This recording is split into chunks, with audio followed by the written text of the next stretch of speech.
When we go to the polls in a presidential election, we're faced with a choice between candidates from the two major parties and perhaps a minor party or two. Obviously, there has to be some process the parties use to determine who their candidates will be. That process is referred to as a nominating system. Now, the parties currently use primary elections to nominate their candidates, but they didn't start using that system until 1972. Indeed, primary elections are the fifth presidential nominating system we've used. So my goals in this topic are, first, to make sure you know what those 5 different systems are and how they worked.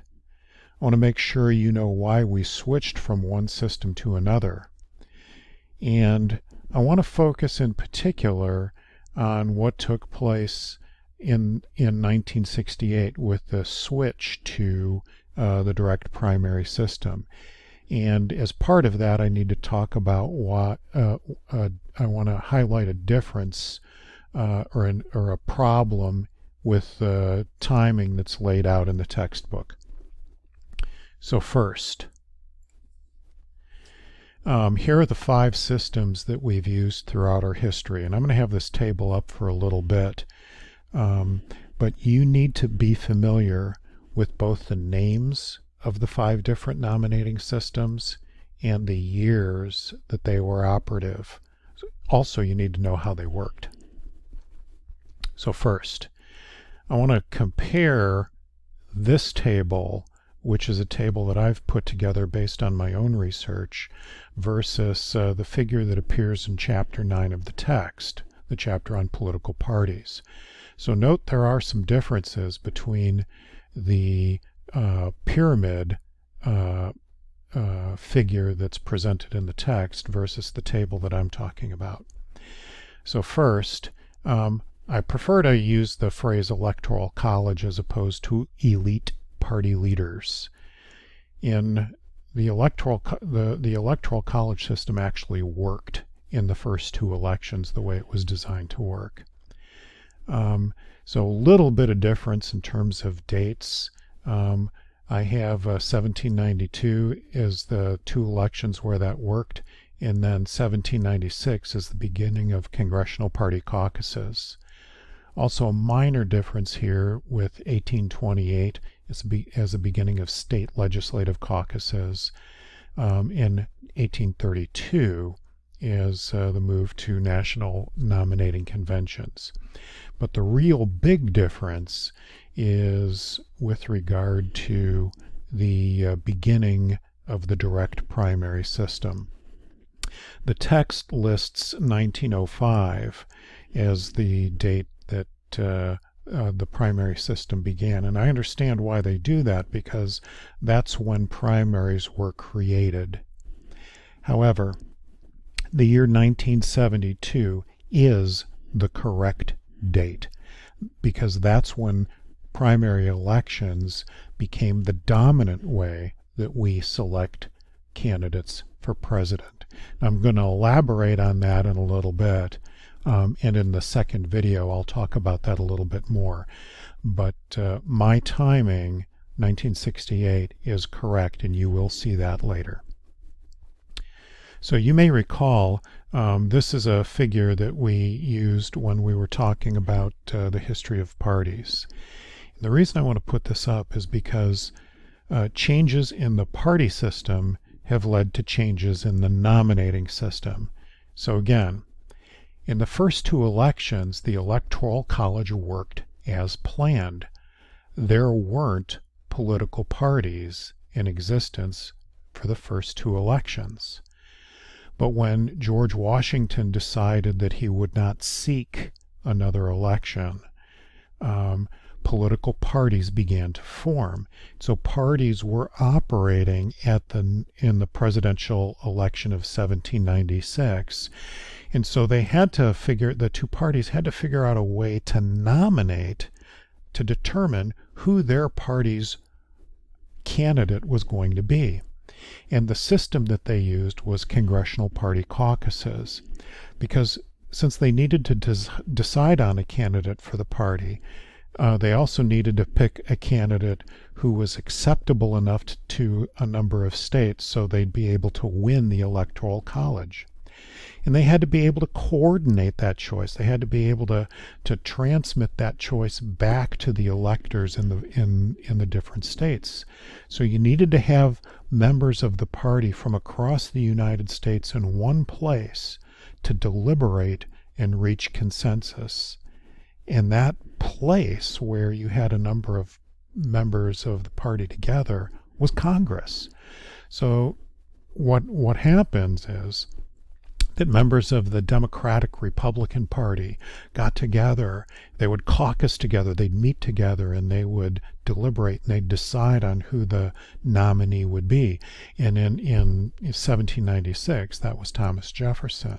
And then Federalists were doing the same thing. You know, the Federalists in Congress from both the House and the Senate would all get together, meet, they'd caucus.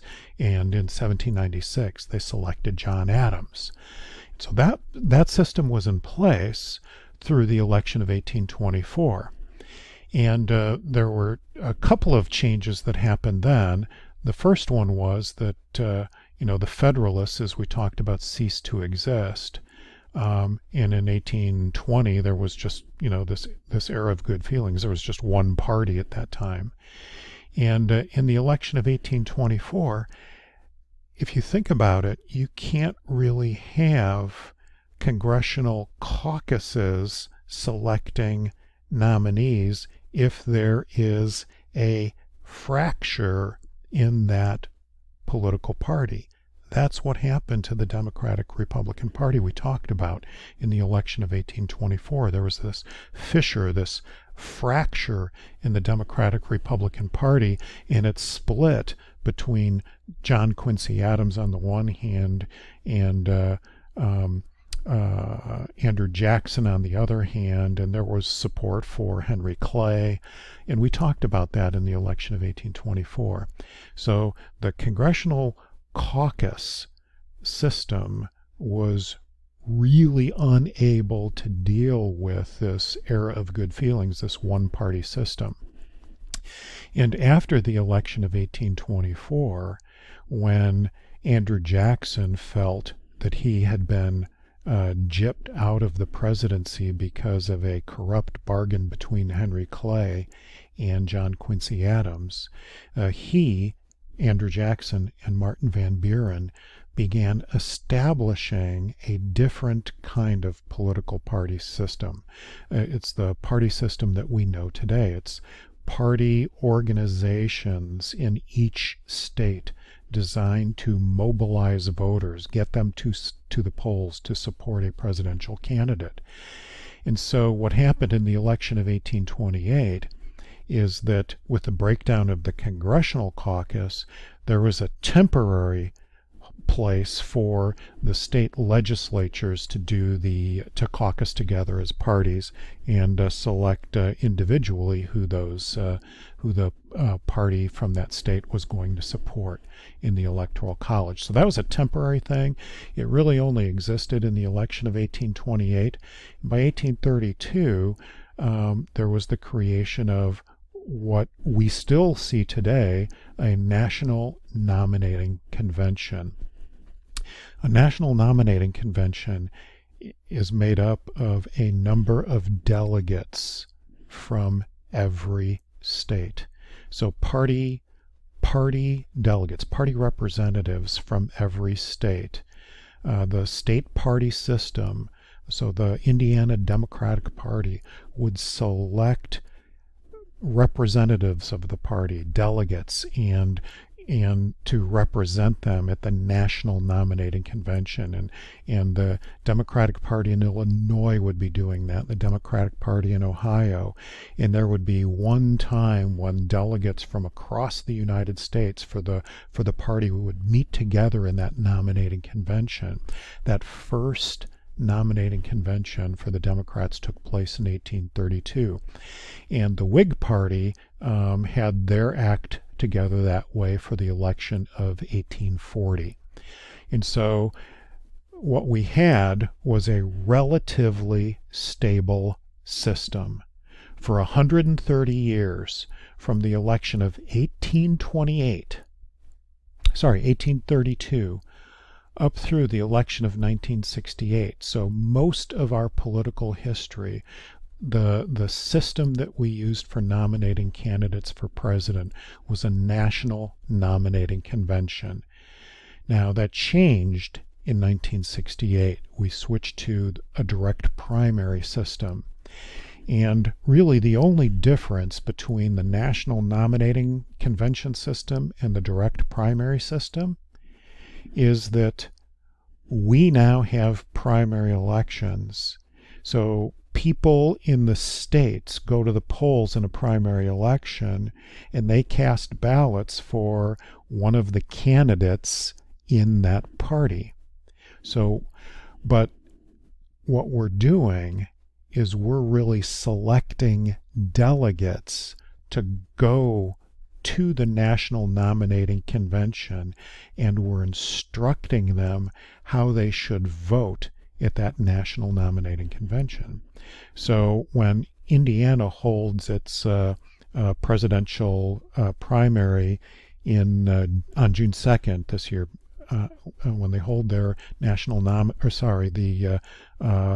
national primary election, when Democrats go to the polls and they vote for either Joe Biden or Bernie Sanders, Biden